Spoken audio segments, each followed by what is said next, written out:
ఈనాడు వైశ్య వికాస వేదిక ఆధ్వర్యంలో రణభేరి మోగిస్తున్నటువంటి మిత్రుడు కాచం సత్యనారాయణ గుప్తా గారు నాకు చాలా చిరకాల మిత్రుడు.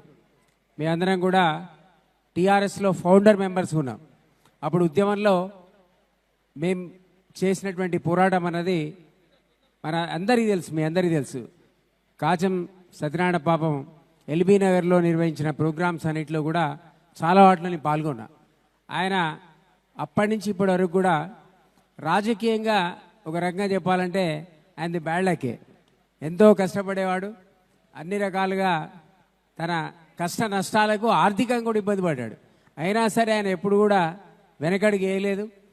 పేపర్ పెట్టాడు, ఛానల్ పెట్టాడు, ఎప్పుడు కూడా అదే మొక్కవోని దీక్ష.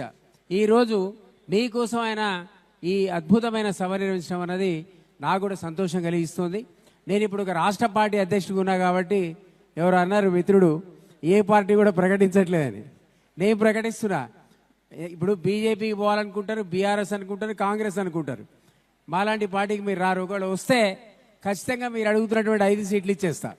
ఒక రాష్ట్ర పార్టీ అధ్యక్షుడిగా, రాష్ట్రీయ లోక్దల్గా సభాముఖంగా మొట్టమొదటిసారి ప్రకటిస్తున్నాను. మీకు 5 సీట్స్ ఇస్తా. మీరు ఎవరు వస్తారో రండి, మీకు అన్ని పార్టీలు ట్రై చేయండి, ఇవ్వకపోతే నేను ఇస్తా. అది మంచి ఆప్షనే కదా.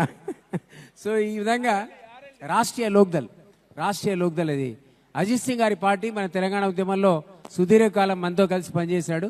కోవిడ్లో చనిపోయినాక వాళ్ళ కొడుకు జయంత్ చౌదరి పార్టీ అది.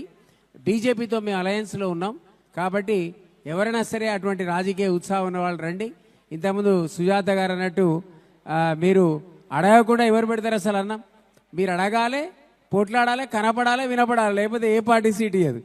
కాబట్టి ఆ రకంగా మీరు మీ ఉనికిని ఎస్టాబ్లిష్ చేస్తారని, తద్వారా సీట్లు అడుగుతారని నేను ఆశిస్తూ మీకు ఆల్ ద బెస్ట్ చెప్తూ, ముఖ్యంగా నా మిత్రుడు కాచం సత్యనారాయణ గుప్తా గారికి నా మనస్ఫూర్తిగా అభినందనలు చెప్తున్నా. రాబోయే రోజుల్లో ఈ మిత్రుడు శాసనసభకు కానీ మండలి కానీ పోవాల్సిన అవసరం ఉంది. ఇట్లాంటి చిత్తశుద్ధి ఉన్న నాయకులతోనే నిజంగా ప్రజలకు లాభం జరుగుతుందని నేను కూడా విశ్వసిస్తున్నా. కాబట్టి వారికి ఆల్ ద బెస్ట్ చెప్తూ నన్ను ఈ మీటింగ్ ఆహ్వానించినందుకు వారికి, మీ అందరికీ కూడా ప్రత్యేక ధన్యవాదాలు తెలియజేస్తున్నా. Thank you. జై భీమ్, జై వైశ్య, జై భీమ్ కూడా అన్నా. జై భీమ్, జై వైశ్య అండ్ జై తెలంగాణ.